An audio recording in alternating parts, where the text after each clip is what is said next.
अरे अहमदनगरचं नाव बदललं, पुण्यश्लोक अहिल्यानगर केलं. मार्करवाडीतल्या लोकांना काय आनंद झाला असेल का नसेल? झाला की नाही झाला? अरे मग त्यांनी मतं दिली असतील ना. मोहितेच्या विरोधामध्ये लढायचा डीएनए इथल्या लोकांचा आहे. सीताराम अण्णा वाघमोडेंच्या पासून एसबी अण्णांच्या पर्यंत आहे की नाही? आहे की नाही? मग ते काय लगेच बदलतेत वर? एवढे काय गुलाम झालो का आम्ही? आमच्यात पण काय रग आहे की नाही? रामभाऊच्या डोक्यात तोच विषय आहे, दुसरा विषयच नाही. रामभाऊ प्रचाराची सभा असल्यासारखा ठोकूनच काढतो मोहितेंना.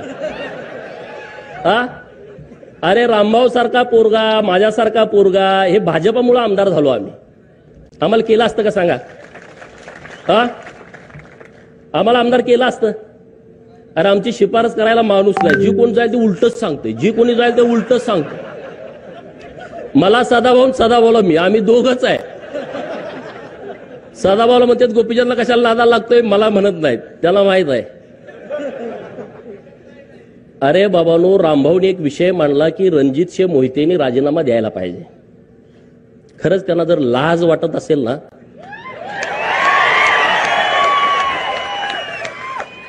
अरे आपण ज्या देवाभाऊंच्या मुळे माणसात आहोत, जेलमध्ये तुम्ही असता, त्या देवाभाऊंच्या अडचणीच्या काळामध्ये तुम्ही लोकसभेला आणि विधानसभेला विरोधामध्ये गेला.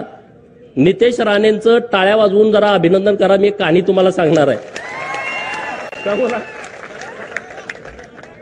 नारायण राणे हा एकदम कडवा माणूस आहे, बरोबर? रगेल आहे. पोरं त्यांच्या पुढची रगेल निघाले. परवा देवाभाऊंचा गटनेतेपदी जेव्हा निवड झाली विधिमंडळाच्या, तेव्हा सदाभाऊ, त्यांच्या बाजूला मी, माझ्या बाजूला नितेश राणे, नितेश राणेच्या बाजूला रणजित मोहिते बसले होते सेंट्रल हॉलला. नितेश राणे साहेबांना ते दिसल्यावर म्हणजे, अरे तू कसं काय इथं आलायस? हे खरी परिस्थिती. अरे तुला काय लाज लज्जा वाटत नाही का? नाही, ते रामभाऊनं आमच्या खानदानाची आईवण काढली. अरे तुझे कुठं, तू खानदान सगळं जेलमध्ये असतं तुझं म्हणले. तू काय सांगतो रे म्हणले? देवाभाऊंच्या विरोधात गेला, चाल पाहिला निघ. 4 दिवसापूर्वी गेलं ते उठूनच गेलं. आता ह्याच्यापेक्षा काय सांगायला लागतंय का? सेंट्रल हॉलमध्ये जर कॅमेरा असेल, मला माहित नाही कॅमेरा आहे का नाही तिथं, पण तिथं ते झाडलं, बाकीचे पण आमदार इकडे तिकडे कावऱ्या बावऱ्या बघायला लागले. वाघाच्या पोटी वाघ जन्माले तशी ती आहेत. ठोकून काढला. अरे म्हणले देवाभाऊ आमच्यासाठी महत्वाचा आहे, कुठलं काय काढून बसलाय, घराचं बोललं न्याचं बोलला. ही सगळी स्वप्नात होती. हे जे प्रस्थापित आहेत ना, प्रस्थापित नावाची जी जात महाराष्ट्रात आहे का नाही, त्यांच्या छाताडावरती नाचायला पाहिजे तुम्ही आम्ही सगळ्यांनी.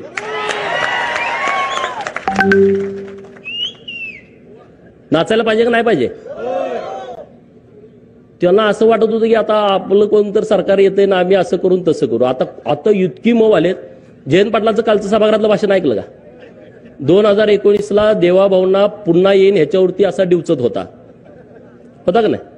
आणि काल स्वतःसारखा मऊ 4 वेळा पाया पडले सगळ्यात तिन्ही पुढाऱ्यांच्या. किती वेळा?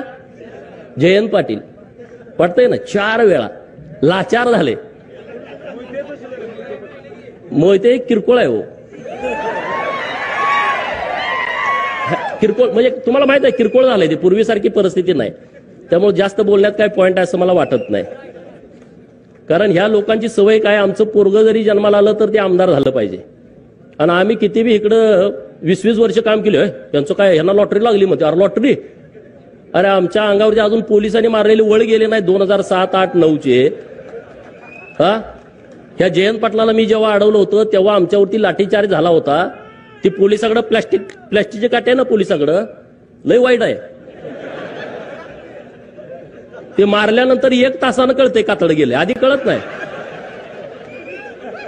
पुण्यश्लोक अहिल्या देवींची जयंती होती त्या दिवशी, आणि अचानक मी तिथं मंत्र्यांना बंदी घातली होती. टेंबूचं पाणी जोपर्यंत देत नाही तोपर्यंत मंत्र्यांनी यायचं नाही. जयंतरावला जरा कंड होता. अचानक हेलिकॉप्टर उतरवलं. मी तासगावात गेलो होतो, मला कळाला आलाय. लगेच गाडी वळवली, 5-50 पोरावरती अडवून टाकला. अडवला का पोलिसांनी लाठीचार्ज केला. लाठीचार्ज केला आणि परत आम्ही त्या जयंतीच्या कार्यक्रमाला गेलो, किडेविसरी तालुका सांगोल्याला, आणि तिथं कोंबडवाडी म्हणून गाव आहे, तिथं गेल्यावर चंचा लागलं, तवर कळालं नव्हतं. अरे सगळ्यांना म्हटलं बघा काय काय झालं, पॅन्टावर केल्या तर कातडच नाही, सगळं रगात. अरे आम्ही संघर्ष केलेले लोक आहोत, आम्ही संघर्ष करून इथं आलोय, आम्हाला काही लॉटरी लागलेली नाही. आमच्या घरात पोरग जन्माला आलं तर आमचा नामकरणाचा कार्यक्रम कसा असतो? पोरग पाळण्यात ठेवतेत, आमच्या आया बहिणी गोळा होतेत, कुणी गोविंद म्हणा, कुणी गोपाळ म्हणा, कुणी गोविंद म्हणा, कुणी गोपाळ म्हणा, कुर्र करून त्याचं नाव ठेवतेत. बरोबर? मोहितेच्या घरात असं नाही, कुणी गोविंद म्हणा, कुणी गोपाळ म्हणा. तिथं पाळण्यात ठेवल्यामुळे कुणी आमदार व्हा, कुणी खासदार व्हा. काय? कुणी आमदार व्हा, कुणी खासदार व्हा, कुठल्याही पार्टीत जावा, बेईमान राहावा, पण आमदार खासदार व्हा. त्यात नाही जमलं तर जिल्हा परिषदचा अध्यक्ष व्हा, जिल्हा परिषदचा सभापती व्हा, झडपीचा मेंबर व्हा, पंचायत